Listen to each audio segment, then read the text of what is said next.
If you do not believe we are at war, you gotta read it according to narrative B.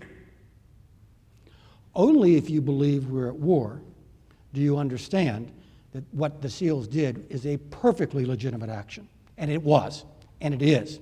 And I'm no way suggesting it was not, but you understand what I'm trying to say. There's an underpinning here. We're at war. And so we've seen all these continuities between two very different human beings, President Bush and President Obama. We are at war. Targeted killings have continued. In fact, if you look at the statistics, targeted killings have increased under President Obama. Renditions, okay, that's the extrajudicial movement of suspected terrorists from place A to place B. Our policy under President Obama is the same as it was under President Bush, is the same as it was under President Clinton. Powerful continuity. Guantanamo. Now, I know President Obama said shortly after taking office he was going to close Guantanamo in a year, but he did not. And why didn't he? He didn't because of a bipartisan political consensus in Congress supported broadly by public opinion that he shouldn't close it. You know, back to continuity because we Americans have kind of agreed on courses of action. Indefinite detention. Okay.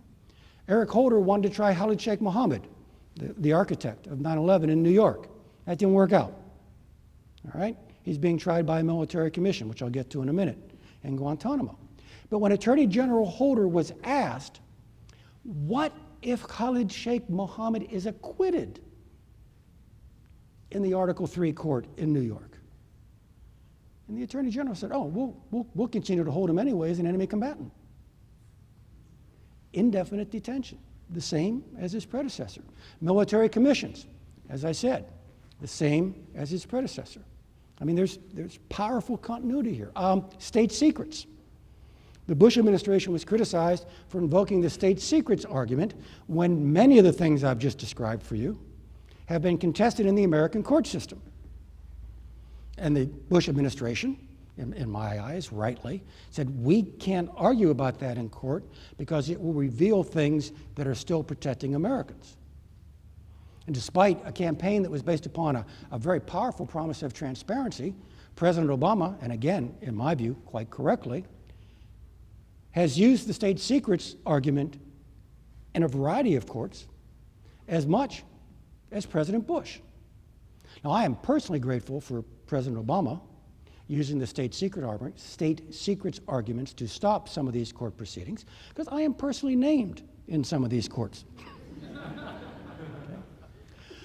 The one in which I am most personally named is something called, what President Bush called the terrorist surveillance